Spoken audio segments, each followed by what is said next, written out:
Vladimir Ilyich Lenin, o nome e o rosto de um homem que ainda era quase onipresente em todos os países do bloco socialista décadas após sua morte. Era assim que ele era conhecido por pelo menos 3 gerações de pessoas na Europa Oriental e até 5 na União Soviética. Você provavelmente não o reconheceria nesta foto. No entanto, provavelmente era assim que ele parecia no início do dia talvez mais importante de sua vida. 7 de novembro de 1917, quando os comunistas, sob sua liderança, derrubaram o governo russo e iniciaram mais de 70 anos de ditadura no maior país do mundo, o mundo. Nos dias que antecederam a Revolução, Lenin, seguindo as instruções do Comitê Central de seu partido bolchevique, escondeu-se em reclusão. Por um lado, ele tinha medo de ser preso. E, além disso, os outros líderes do partido não desejavam muito sua companhia. Isso ocorreu por causa de sua natureza temperamental e intolerante. No entanto, na noite de 7 de novembro, a impaciência e a raiva de Lenin por nada estar acontecendo chegaram ao auge. Sem o consentimento dos outros, acompanhado apenas por um guarda-costas, ele subiu em um bonde disfarçado e depois caminhou até seu quartel-general em Smolny. Ele chegou pouco antes da meia-noite e imediatamente começa a planejar seus passos para o dia seguinte, dia em que o mapa político do mundo está prestes a ser fundamentalmente alterado.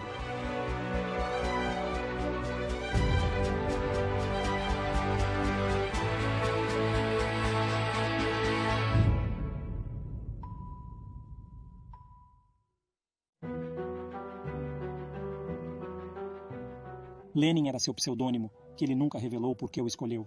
Seu nome de solteira era Ulyanov, e sua árvore genealógica era uma mistura verdadeiramente colorida. Havia genes russos, chuvache e judeus, bem como alemães, suecos e mongóis. Os principais eventos da adolescência de Vladimir ocorreram entre seus 15 e 17 anos.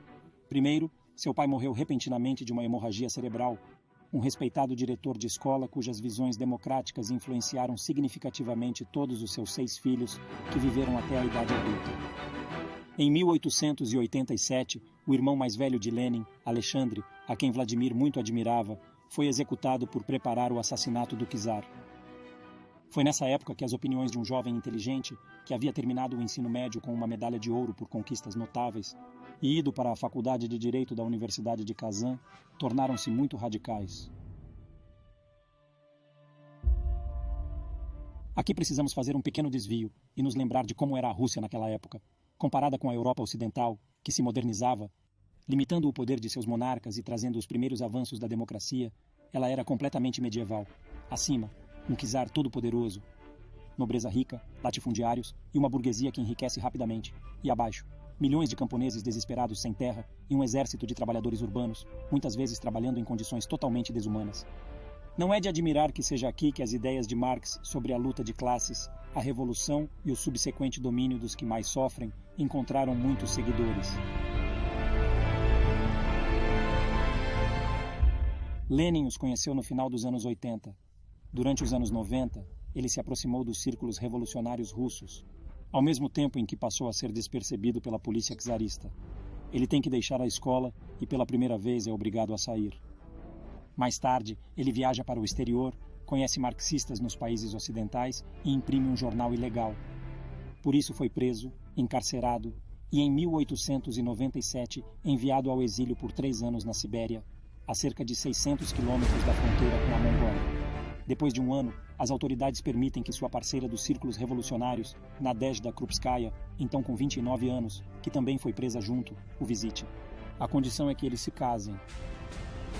Isso aconteceria em julho de 1898 e Krupskaya permaneceria ao seu lado até sua morte. Como parceira tolerante, ela chegou a aceitar o modelo de um casamento a 3 com a amante de Lenin, Ines Armanto. Ela também será sua secretária pessoal e, no final de sua vida, sua enfermeira.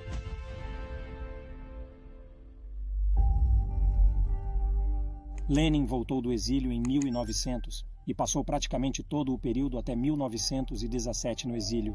Paris, Londres, Genebra.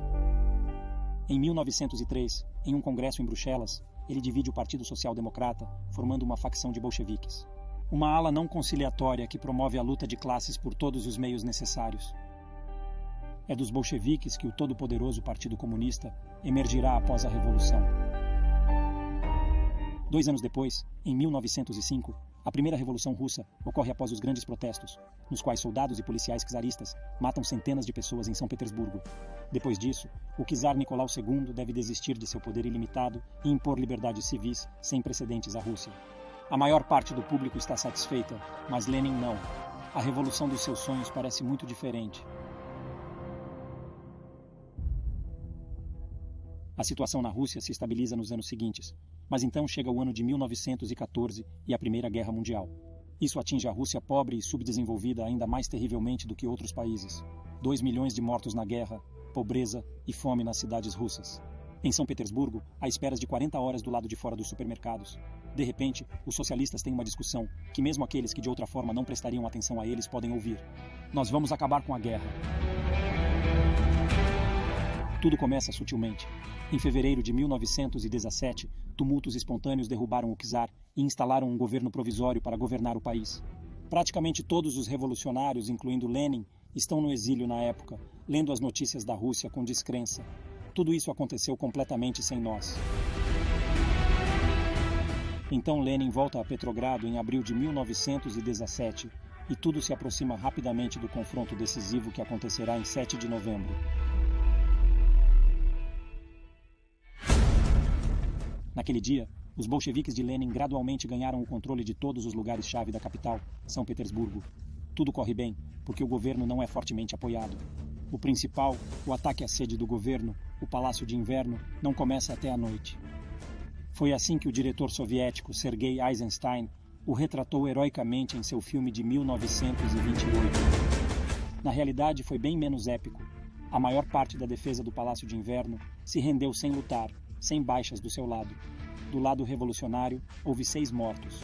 Muitas pessoas na cidade nem perceberam que havia ocorrido um golpe. Eles estavam acostumados a atirar, alguns passeavam pela cidade, outros passavam a noite no teatro. As coisas não correm tão bem em outros lugares. Moscou, luta dura e 5.000 mortos. Sibéria, protestos e motins. Várias regiões com minorias nacionais declaram autonomia ou se separam da Rússia. Mas isso não muda o fato de que os bolcheviques tomaram o maior país do mundo. Lenin se torna presidente do Conselho de Comissários do Povo, o chefe de fato do governo, e seus decretos mudam a vida no país desde o início. Os mais famosos são o Decreto de Paz, que pôs fim à guerra, e o Decreto sobre a Terra, que distribuiu terras da nobreza, da igreja e dos latifundiários aos camponeses pobres. Mas há outros passos vindo também. Em primeiro lugar, a dissolução do parlamento legalmente eleito, no qual os bolcheviques mal detinham 1/4 dos assentos. Isso estabelece definitivamente o regime de partido único na Rússia.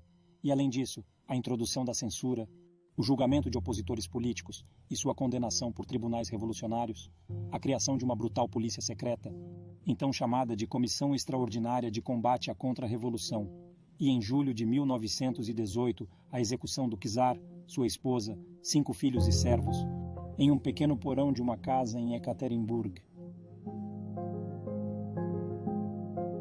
Tudo isso desperta ressentimento. Em agosto de 1918, uma tentativa de assassinato é feita contra Lenin. Fanny Kaplan, uma socialista de 28 anos de um partido rival, atira em seu ombro, clavícula e pescoço. Ela é presa e executada. Mas Lenin sobrevive. Mas isso lhe dará uma desculpa para desencadear o que agora é chamado de terror vermelho. Oponentes dos bolcheviques estão sendo subitamente presos e executados aos milhares. A transformação de Vladimir Lenin de um teórico da Revolução Socialista em um líder responsável por milhões de vidas humanas desperdiçadas está completa.